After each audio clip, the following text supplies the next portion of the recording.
Hi friends, ఈ blouse వచ్చేసి చాలా పెద్ద సైజ్ బ్లౌజ్ కటింగ్ అయితే మీకు ఈరోజు చూపిస్తాను చూడండి.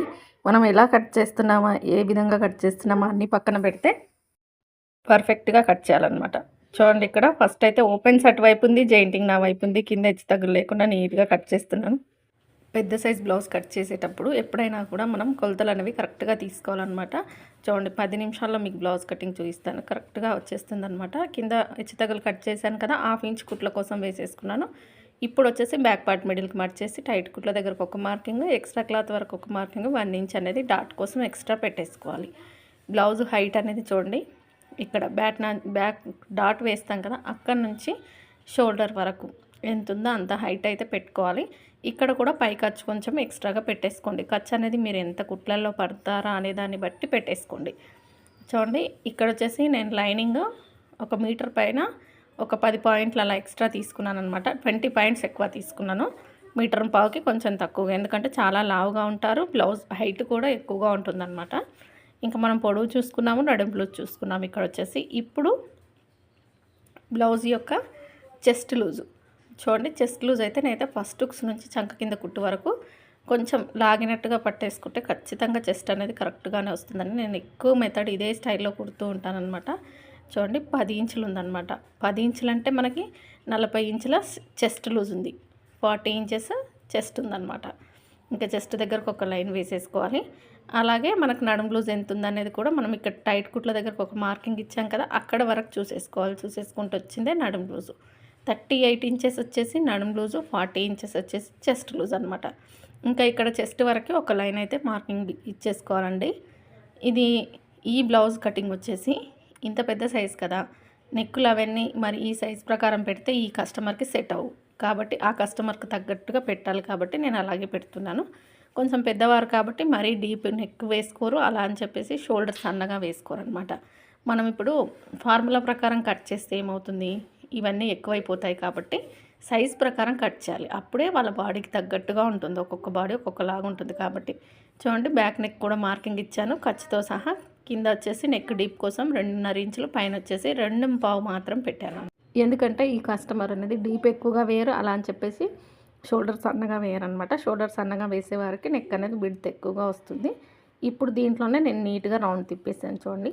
ఇప్పుడు వచ్చేసి షోల్డర్ సైజ్కి ఎంత ఉందో అంత మొత్తం టేప్తో కొలతలు పెట్టాలి. టేప్తో కూడా చెక్ చేసుకోవాలంటే సేమ్ మెథడ్ అన్నీ ఇంకా టేప్తో పెట్టేసుకోవచ్చు. ఇక్కడ చూడండి, ఇక్కడ వచ్చేసి చంక డౌన్ కూడా నేను సైజ్ ప్రకారం మార్కింగ్ అయితే పెట్టేసుకుంటున్నాను. ఎక్కడైనా ఖర్చు అనేది కంపల్సరీ అనమాట. ఇంకా ఈ చంక రౌండ్ కోసం ఇక్కడ మనం షోల్డర్ దగ్గర మార్కింగ్ ఇచ్చాం కదా, అది ఇది రెండు ఇలా షేప్ ఇచ్చేసుకోవాలి. బాక్స్ షేప్ ఇచ్చేసుకొని ఇక్కడ మూలను వచ్చేసి మామూలుగా 1.25 ఇంచులు చెప్తూ ఉంటాం కదా, కానీ ఈ సైజుకు 1.5 ఇంచు పడుతుందండి. ఎందుకంటే చెస్ట్ ఎక్కువగా ఉంది, అలాగే వీళ్ళకి బాడీ అనేది ఎక్కువగా ఉంది కాబట్టి 1.5 ఇంచు పెట్టేసుకోవాలి. ఇంకా చూడండి, బ్యాక్ డాట్ వచ్చేసి షోల్డర్కి ఎదురుగా నడుము దగ్గర కొద్దిపాటి క్లాత్ అనేది క్రాస్గా తీసేయాల్సి ఉంటుందన్నమాట. ఇప్పుడు ఆమ్ రౌండ్ మనకి మరి ఈ చంక ఈ సైజుకు సరిపోతుందా, ఇక్కడే ఎక్కువగా ప్రాబ్లం వచ్చేది ప్రతి ఒక్కరికి.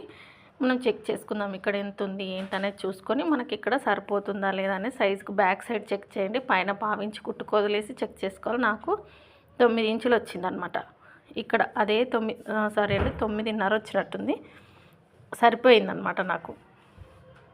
ఇదేంటంటే నేను కటింగ్ చేసేటప్పుడు వాయిస్ ఇవ్వను కాబట్టి కొంచెం చెప్పేటప్పుడు మిస్టేక్ అయిందంతే. 9.5 వచ్చింది నాకు. ఆ 9.5 ఇంచులు సరిపోయింది, చూసారు కదా. ఇంకా నీట్గా కట్ చేసేస్తున్నాను చూడండి. మనకు బ్లౌజ్ అంటే పెద్ద బ్రహ్మ విద్య ఏమి కాదండి. కటింగ్ అనేది నీట్గా నేర్చుకోవాలి, స్టిచ్చింగ్ అనేది నీట్గా నేర్చుకోవాలి.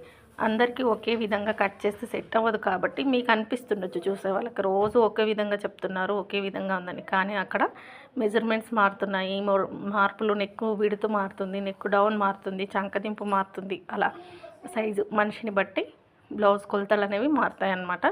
కాబట్టి నీట్గా కట్ చేసుకోవాలి ఇలా. ఇంకా మనం నడుము దగ్గర కొద్దిపాటి క్లాత్ తీసేసాను కదా క్రాస్గా, అలా తీయడం వల్ల బ్యాక్ పార్ట్ ఫిట్టింగ్ బాగుంటుంది. ఇప్పుడు ఒక సైడ్ వచ్చేసి నడుము తీసేసాను, ఇంకొక సైడ్ వచ్చేసి బ్యాక్ పార్ట్ తీసాను కదా, ఒక సైడ్ వచ్చేసి ఇప్పుడు వచ్చేసి హ్యాండ్స్ కట్ చేస్తున్నాను చూడండి. 4 ఫోల్డింగ్స్గా క్లాత్ వేసేసుకొని కింద హెచ్చు తగ్గులు లేకుండా ఫస్ట్ నీట్గా కట్ చేసేయాలి. తర్వాత వచ్చేసి నేను ఈ సైజుకి లోడింగ్ అంటే అంచుందనమాట. లోడింగ్ చేస్తాం కదా అంచున్నప్పుడు ఇంకా ఒక 1/2 ఇంచ్ మాత్రం కుట్ల కోసం పెట్టేసుకున్నాను. తర్వాత వచ్చేసి సైజ్ బ్లౌజ్ యొక్క హ్యాండ్ హైట్ ఉంటుంది కదా, అది పెట్టేసుకోవాలి. నీట్గా పెట్టేసుకొని చూడండి ఇలా మనం ఖర్చు వదిలేసాం కదా, దాన్ని వదిలేసి పెట్టుకోవాలన్నమాట. మీరు ఖర్చు హాఫ్ ఇంచ్ పడతారా పావు ఇంచ్ పడతారా అనేది చూసి పెట్టుకోండి. నేనైతే హాఫ్ ఇంచ్ పెడతానని నాకు కుట్లలో క్లాత్ అనేది ఎక్కువగానే వెళ్తుందన్నమాట. చూడండి చంక డౌను హైట్ మొత్తం ఖర్చులతో సహా కలిపి మార్కింగ్ ఇచ్చేసి హైట్ దగ్గరకు ఒక లైన్, చంక డౌన్ దగ్గరకు ఒక లైన్ ఇచ్చేసేయండి. షోల్డర్ దగ్గర 2 ఇంచులు వదిలేసుకొని ఇలా హ్యాండ్ కర్వ్ షేప్ నీట్గా ఇచ్చేసేయండి. నాకు ఎక్స్ట్రా ముక్క అయితే జెయింట్ పడుతుందన్నమాట. చూడండి ఎక్స్ట్రా ముక్కలు అయితే జెయింట్ అయితే పడతాయి. ఇంకా నేను స్టిచ్చింగ్లో చూసుకుంటాను అనమాట. ఈ విధంగా నీట్గా కట్ చేసేయాలి. ఇప్పుడు వచ్చేసి షోల్డర్ దగ్గర ఒక టక్స్, చంక టైట్ కుట్టు ఉంటుంది కదా, అక్కడికి ఒక టక్స్ ఇచ్చేసుకొని ఇలా 2 లేయర్స్గా ఓపెన్ చేసుకొని షోల్డర్ దగ్గర 1 ఇంచ్ వదిలేయండి. వదిలేసి చంక టైట్ కుట్టుకు మధ్యలో, ఇది పెద్ద సైజు కాబట్టి 3/4 ఇంచ్ లోతు ఉండేటట్టు చూసి ఇప్పుడు నేను ఎలా తీసానో అలా తీయండి. పర్ఫెక్ట్గా ఫ్రంట్ పార్ట్ అనేది కుదురుతుందన్నమాట, ముడతలు లేకుండా వస్తుంది. ఇప్పుడు వచ్చేసి మిగిలిన క్లాత్లో మనం ఫ్రంట్ పార్ట్ తీద్దాం. ఇంకా నేను లైనింగ్ పెద్దగా తీసుకున్నాను కాబట్టి నాకు ఫుల్గా సరిపోయిందనమాట. ఇంకా చూడండి ఇప్పుడైతే ఫ్రంట్ పార్ట్ కోసం మార్కింగ్ ఇస్తున్నాను. ఇక్కడ ఎంత పెద్ద సైజ్ అయినా మనం ఈజీగా కట్ చేసుకోవచ్చు. చూడండి ఇలా క్రాస్ కటింగ్ అనేది ఎప్పుడైనా కూడా నెక్ అనేది ఓపెన్స్ సైడ్ వేయకండి, ఫుల్ క్రాస్ రాదు. ఇలా ఓపెన్స్ సైడ్ చంక భాగం వచ్చేటట్టు వేయండి. నెక్ భాగం అనేది ఇటు మన సైడ్ జెయింట్ ఉన్న సైడ్ వేసేసుకోండి. క్రాస్ అనేది మంచిగా వస్తుందన్నమాట బ్లౌజ్కి. ఇప్పుడు ఈ బ్యాక్ పార్ట్ ఎలా ఉందో అలా చుట్టూరా మార్కింగ్ ఇచ్చేసేయండి నీట్గా. మనం బ్యాక్ పార్ట్ ఒకటి పర్ఫెక్ట్గా కట్ చేసుకుంటే ఫ్రంట్ కూడా నీట్గా కట్ చేసుకుంటాం అనమాట. చూడండి ఇక్కడ ఒరిజినల్ లైన్ మీకు చూపిస్తున్నాను, అది అక్కడికి ఉందన్నమాట. అక్కడ నేను 1/2 ఇంచ్ ఖర్చు పెట్టాను చూసారుగా. నెక్ అనేది వీ షేప్ కాకుండా ఉంటుందన్నమాట మనం ఉక్స్ పట్టి కాజపట్టి వేసినప్పుడు. ఇంకా చంక దగ్గర ఈ విధంగా బాక్స్ షేప్ ఇచ్చేసుకొని ఇక్కడ దీని లోపల ఒక 1/2 ఇంచ్ లోతు కంపల్సరీగా తీసుకోవాల్సి ఉంటుంది. ఏ సైజుకైనా 1/2 ఇంచ్ తీసేయండి. ఇప్పుడు వచ్చేసి బ్లౌజ్ యొక్క ఫ్రంట్ హైట్ అనమాట. చూడండి ఈ విధంగా నేను కట్ చేస్తున్న సైజ్ వచ్చేసి స్ట్రేట్ కటింగ్ కాబట్టి నేను మెయిన్ డాట్ నుంచి షోల్డర్ వరకు ఎంత ఉందో ఖర్చులతో సహా కలిపి పెట్టేసుకున్నాను.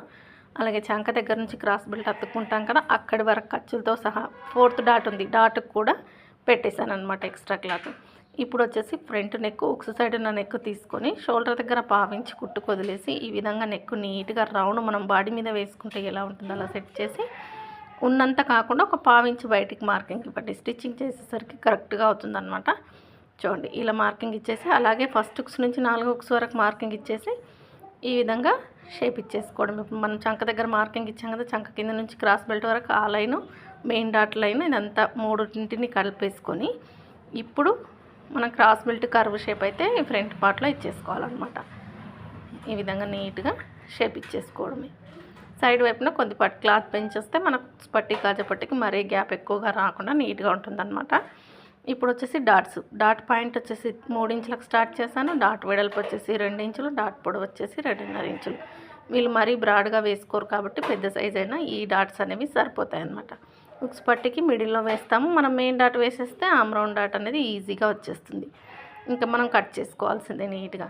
చూడండి బ్యాక్ పార్ట్కి ఎక్కువ టైం పట్టిందా కటింగ్కి, ఫ్రంట్ పార్ట్కి ఎక్కువ టైం పట్టిందా అని అడిగితే బ్యాక్ పార్ట్కే ఎక్కువ పడుతుంది అనమాట. ఎందుకంటే బ్యాక్ పార్ట్ పర్ఫెక్ట్గా తీయాలి, దాన్ని బేస్ చేసుకుని ఫ్రంట్ పార్ట్ తీయాలి.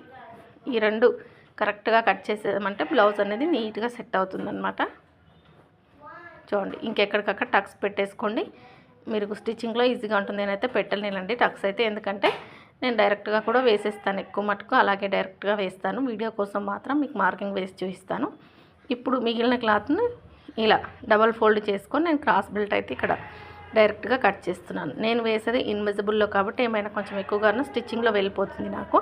మీరైతే ఉక్స్ సైడ్ ఉన్న ఏదైనా ఒక క్రాస్ బెల్ట్ సైజ్ బ్లౌజ్ నుంచి తీసుకొని ఈ క్లాత్ పైన పెట్టేసి చెక్ చేసుకొని ఖర్చులతో సహా కలిపి మార్కింగ్ ఇచ్చేసి కట్ చేయండి. ఇంకా చూడండి ఎంత పెద్ద సైజు, నేను అసలు ఎలాంటి స్పీడ్ పెట్టలేదు. నేను ఏ విధంగా అయితే కట్ చేశానో అదే విధంగా మీకు ఇక్కడ పోస్ట్ చేస్తున్నాను. నాకు ఎంతసేపు పట్టింది, కరెక్ట్గా 9 నిమిషాలు పట్టింది. చూడండి అంతకు మించి అయితే పట్టలేదు. ఈ వీడియో మీకు ఎంతో కొంత యూజ్ అయింది, నచ్చింది అనుకుంటే లైక్ చేయండి, సపోర్ట్ చేయండి, సబ్స్క్రైబ్ చేసుకోండి.